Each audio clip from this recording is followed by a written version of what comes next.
Hello everyone, this is H to the Husky here, and I'm going to be casting another game from the very first round of BLIZZCON. And this time, it is going to be between Liquid Sheth spawning up on the top right side. He is going to be your purple Zerg. We will talk about him in just a moment, but his opponent down in the bottom left side, it is going to be Loner, the blue Terran. So we're going to have purple versus blue. And I'm pretty excited about these colors because they're going to be blue and purple after they duke it out here in this match. I'm pretty witty, I know, but Liquid Sheth, of course, is the player who I interviewed with my laydown interview number 3. If you missed it, go check it out. It is pleasantly awkward, and but what's awkward about two grown men laying in a bed together? I say absolutely nothing. In 2011, it looks like Sheth has won about 8 tournaments, or at least done very well. None of them have been extremely major tournaments. He did take 3rd in the StarCraft Invitational number 2, and he also did at the, at the BattleNet Invitational. He took 2nd. That was that series versus Select, if you guys remember that one, where it was an extremely epic series, and I feel like everyone should be a Select fan and a Sheth fan after seeing that series. It came down to the last game. I think it was 2 best-of-3s, something ridiculous like that. So he has had a lot of success, though, in 2011, moving on into 2012 here pretty soon, which I'm really excited about. Now, Loner is a Chinese player who you may not have heard of. I don't think that the Chinese get very much coverage, as a lot of their tournaments are kind of internal, playing against each other. They don't travel out as much as some of the players, say, from Europe and America, even Korea. I would say, just from my personal experience, that the Chinese players travel a lot less, again, compared to those other players. So I just want to talk about him for a second so that you can all kind of understand where he's coming from, aside from China. But yeah, so you can see right here, like China First 3D electronic games. He took 1st, something that probably didn't get a lot of coverage. It was a Chinese thing, and he's done pretty well in WCG 2011.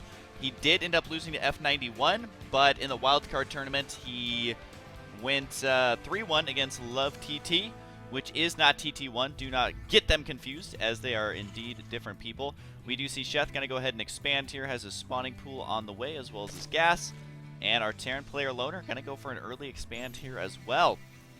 Now, also, Loner has played in the GSL. He did make it to the round. Oh, what was his highest placement here? He did have a couple. One of the seasons he did get kicked out, has not been able to regain that, kind of success in the GSL, but it was to qualify for Season 2.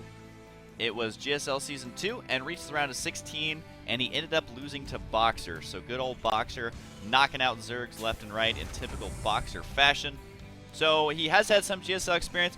Sheth has not had as much experience in a situation like that. So I would say, overall, Sheth has done well in foreign tournaments, and the Artarian player Loner has had experience on the highest stage of StarCraft, which would be the GSL. So I would say this is actually a fairly even matchup here. There's no Koreans involved, so I would definitely say out of both of their experiences, they are fairly even here. Now, I haven't seen them play against each other. Anything can happen, as it is StarCraft, and even 2 evenly matched players can still, crush one another one-sidedly, depending on how those games go. So we do see the Zergings. Are they going to run in?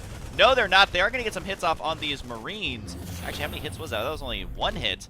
I don't know how you only got 1 hit off there, but these Marines going to safely return home. Sheth did not lose much in that engagement either. He was able to see if there was a wall in, and most likely knows that there's an expansion. Even seeing the wall in can tell you a lot, and he does indeed know exactly that there's an expansion on the way.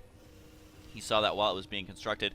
We do have pretty standard double gas now going down after the 3 racks. The factory going to be on the way right now for Loner. And what exactly is he going to follow this up with? Well, so far, everything is looking fairly standard here. We do see a macro hatch inside the main base of Sheth. And if you're wondering why he's placing it right here, well, number 1, it does allow you to get to your natural a little bit sooner. Number 2 is it's going to connect these 2 bases with creep without having to put a creep tumor up there. So you can see his creep tumor now on the low ground. Not on the low ground, but it'll soon be on the low ground, able to spread creep down there. And it just basically saves 1 creep tumor here, 1 here. It saves you about 3 creep tumors, so if you're going to go for the macro hatch, might as well put it in a location like that. Also, it's going to be a little more difficult to snipe it with drops and things like that. So there is a very deliberate placement on these buildings. It's not like, a lot of times you'll see players, oh, I'll put my macro hatch right here or something. But you might as well use the creep because it is part of the Zerg benefit. does look like he's going to be placing a Baneling nest in the center. Maybe placing it there to try to avoid a scan, but this will be revealed by a scan, I think, regardless. Has Loner decided to scan anything? Not quite yet. He's just sitting back, playing his standard game. Really, at this point, do you need to know exactly what's on the way towards you? Because what's going to be different in your build? You already have a tight wall in that's basically Baneling proof. Not 100% because a lot of Banelings can bust it down, but chances of that are very, very slim. And there's not going to be any Mutalisks out, so it's not like you need any missile turrets or anything like that. And also, versus Zerg, there's nothing like a lurker. Like, he can't do a quick lurker rush right here to burrow to knock down the wall, so he doesn't need turrets there. So there's really not a lot for the Terran player to prepare for. There could be something crazy, like maybe an all-in quick roach rush or something. I don't even know, but at this point, when a Terran player is safely walled in like this, and they have their expansion going, long story short, that's why they don't need to scan super quickly. So we do see that the hatchery is now done, and the creep is now connected, so we do have creep running all the way down. And everyone knows this, but creep does increase the run speed of your Zerg units just a little bit, so it's always nice to have as much of that, not only on the map for map vision, because creep tumors give quite a bit of vision, but also for drop defense. We do see Sheth taking down these rocks. If you're wondering why would he be doing that, it's not just to stay active with his units. There's actually a really smart reason to do this, because one very popular thing to do as Terran is to drop units right here, siege tank, even some Marines on the high ground. Very difficult to deal with as Zerg, so you destroy these rocks, so that does have a much lower chance of happening. The medevacs, I believe, just got spotted by all of these lings. I can't imagine that Sheth missed that. That was like right over his units, and I think that's Loner going to try the exact same thing we were talking about, but the rocks have been destroyed. The Overlord for sure has got to see this. If Sheth is not paying this much attention to his map, then he deserves to be punished, because this drop has been spotted twice, so he needs to make sure to deal with it. There we go. It does look like his unit's now going to be running all the way back. I don't think he did see it. This is why looking at the mini-map is so crucial. The spawning pool is most likely going to go down. We do see the hatchery morphing into a lair. No, he didn't kill the spawning pool. You gotta kill the spawning pool there, bro. He's trying to stop the upgrades, though. He does get one of them. The drones and Zerglings have arrived. There we go. The spawning pool has fallen as well, and this is why you have to prevent these drops from happening, because so much damage is being dealt, and all he has is a bunch of Zerglings, which means no dead Marines. Not a single lost Marine in that engagement. What did he get for it? Well, he delayed both upgrades. He got the spawning pool, a couple of lings, a couple of drones here and there. At least I think he got a couple of drones. Workers killed 4 drones to be exact. So while Sheth's idea was good, the execution was a bit poor. He wasn't able to stop that drop in time, and he's going to really pay for it here moving forward. Now, he does have his own hatchery, his third base done at around the 11-minute mark, which means he started it a little bit before the 10-minute mark. But I just don't know if this expansion is soon enough to really be able to recover from this efficiently, because look at this. Same amount of workers for both players here. We do have the Spire on the way. Not sure where this medevac's going. Playing a little bit risky there, as if there was any anti-air, it would have been destroyed. But really, the only anti-air Zerg's going to have at this point will be Queens. You don't see much Hydralisk play in this matchup. We do see an expansion going down for Loner. These units are very vulnerable right here. Can he get us around here? Does he want to? Looks like he doesn't have enough stuff there. Will have to back out. Does focus down the Mule. That is a lot of resources going to be lost here. We do see, oh no, Sheth not able to multitask well enough. These drones getting taken out. That is a lot of lost units right there. 19 workers killed. And is Sheth going to have to give up this hatchery? He is just crumbling right now. Oh, this is where all those dead drones are from. The expansion right here. This game not going in Liquid Sheth's favor at all. Trying to focus down the hatch. One Marine left. Could actually focus that down if he decides to unload that there. Drones getting in on this. Not a good situation at all. This game, 31, 32 workers killed. And he has no money to fall back on. Sheth is just in shambles right now. Sheth-thumbles, as he has taken so much damage from these drops. And really, I think a lot of it comes down to the momentum of that first drop. It just did way too much damage. One Marine on the high ground, going to force these units to micro around, and doesn't load him in that medevac, so that medevac is now worthless. But we do see the big push out from Loner right now. The scan, gonna be able to push back the creep tumor, so really not a lot going right, although nice around here. This is a lot of Zerglings out of Sheth. He could kill off a couple of tanks as well as all of these Marines. That's exactly what he needed to do to keep himself in this game. That evened up the units lost tab a little bit. What happened here with these guys? Where are they going? Apparently lifting that. I don't know what happened here. I don't know why these units are transferring over there, but Loner having a little bit of a slip up here. this is something that could come back to bite him a little bit later, as Sheth is now catching up in the supply. He's going to have to remake all those drones, though. What is going on with this expansion?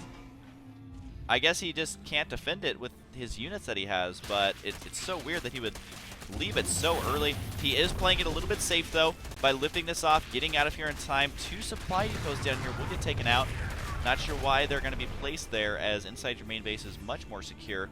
Seems like Sheth decides to back out here. We do have another drop over here. Not sure what that drone was doing, but he wanted to try and take on that army. Singing, take on me. There goes the hatchery. Okay, I could never reach those notes. And we do see a drop once again inside of Sheth's base. Going to be able to clean this one up. Did force the stem. But again, he just doesn't really have that much anti-air. This queen has a lot of energy, as Sheth really needs to stay on top of those inject larvas. We have another queen on the way. But Sheth is now only on 2 base. And even though he locked down this base, never was able to kill those SCVs. No, wow, this army looking fairly massive here.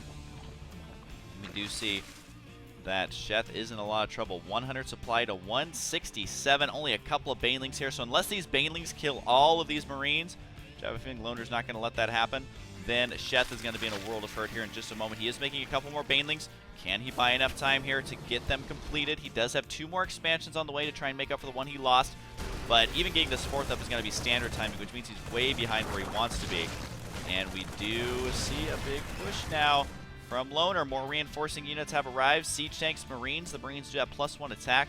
No upgrades on the tanks quite yet. We do have the +1 on the way. The +1 armor nearly done as well. Sheth finally getting his 1-1, but not a lot for him on the ground. Just literally all Zerglings. A couple of mutas have been mixed in. That's only 4, though. And I just don't know if this is going to be enough for Sheth, as the siege line looking pretty deadly. Here comes a major attack from Sheth. His units are reinforcing a little bit slowly, but he is pushing it back. He is at about the halfway mark of this army, but he is going to have to retreat. Too many units there, and the units lost. Not looking good for Sheth, especially at this stage of the game. Forced to cancel down there. This hatchery, I believe, has been spotted. Now, Sheth did clean up those Marines, which is going to make this army a little bit more weak for Loner. Even running down here to kill off that last creep tumor, just to prevent any sort of surround or anything like that. Does look like Sheth has a lot of units up here, though, and it looks like Loner needs to be careful. Banelings rolling down. Not going to be able to do any damage there quite yet. And Loner just playing so methodical right now as he pushes out into the center of the map, killing off overlords, and just really the momentum from the beginning of the game is starting to heavily swing into his favor here.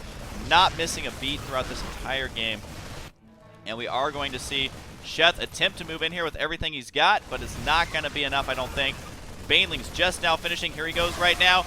Rolling down, trying to cause some damage. Was able to get some big hits. At the same time, there is going to be a massive attack down below, but you know what? If Sheth's army is massive, then Loner's army is gigantic. Is gigantic bigger than massive? I don't know. But really, this one came down to Sheth not being able to deal with those early drops. That very first drop set him way back, and when you're at the high level of play, a minor mistake like that can end up costing you a game, it can end up costing you a series, and it can end up costing you $50,000, because that is what I believe the winner got here at BLIZZCON. So I'm going to go ahead and go on to game number 2, hopefully for Sheth's sake, not Seth's shake. We're not talking about Seth Green or something over here and he's drinking a milkshake. Anyways, we're going to go into game number 2. Hope you guys enjoyed, and I'll see you guys next time.